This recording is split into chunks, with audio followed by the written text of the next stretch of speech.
Ngayon, alam na natin kung paano maglagay ng sound effects sa ating video. Ito naman, idol, ang paraan kung paano mag-cut ng video.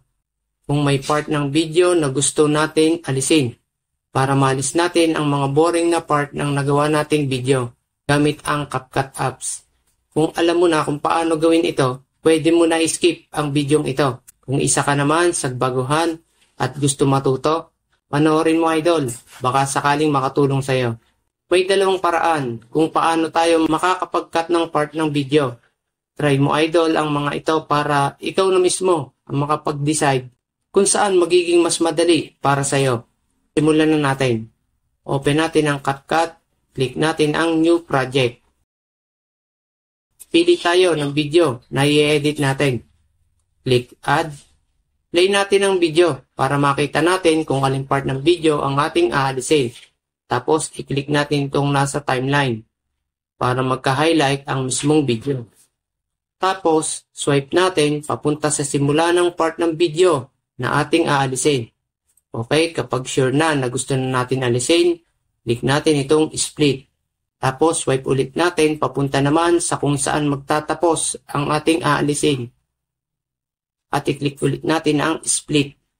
Okay, makikita natin na naghiwalay na natin ang gusto nating alisin sa video. I-click lang natin ito. At sa pinakaibaba, click na natin ang delete. Yan, idol, ang isa sa paraan. Ito naman ang pangalawa. Click natin ang mismong video. Habang naka-highlight, swipe naman natin itong nasa pinakaibaba. Hanapin natin ang extract audio. I-click natin. Hintayin lang natin ito. Okay, makikita natin na nagkahiwalay na ang kanyang audio at video. Ngayon, hanapin mo lang ang part ng video na gusto mong i-delete. Play mo ang video kung gusto mo. Swipe natin. Example ko ito. Aalisin natin itong boring na part dito. Click natin itong audio ng ating video. Tapos, click natin ang split. Huwag mo muna gagalawin pagkatapos niyan dahil kailangan itong guhit na ito ay nakatapat kung aling part ng audio ang i-split natin. Tapos, click naman natin ang mismong video. Click din natin ang split. Okay, ngayon, swipe natin kung hanggang saan naman natin ikakat ang video. Click ulit natin ang mismong audio at i-click natin ang split. Tapos, click naman natin ang mismong video at click din natin ang split. At i-click na natin ang part ng video na ating aalisin. At i-click natin ang delete. Tapos, click din natin itong part ng audio na dapat din nating maalis. Dahil naalis na dyan ang video para sa audio na yan. Click din natin ang delete. Ngayon, makikita natin na hindi kusang nag-adjust ang mismong audio. May dalawang paraan din para maging eksakto ang audio sa ating video. Ikaw na lang din ang mag-decide kung saan ka mas madadalian. Ito ang una. Tap at hold mo ang audio. Makikita mo na mas nag-dark siya nung naka-hold na. I-drag natin papunta sa mismong pinagputulan.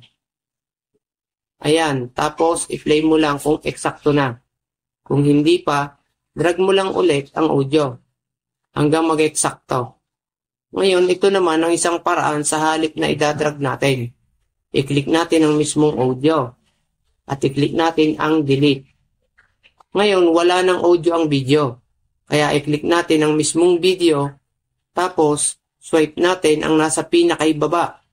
Hanapin natin ang recover audio. Okay, ngayon i-play na natin.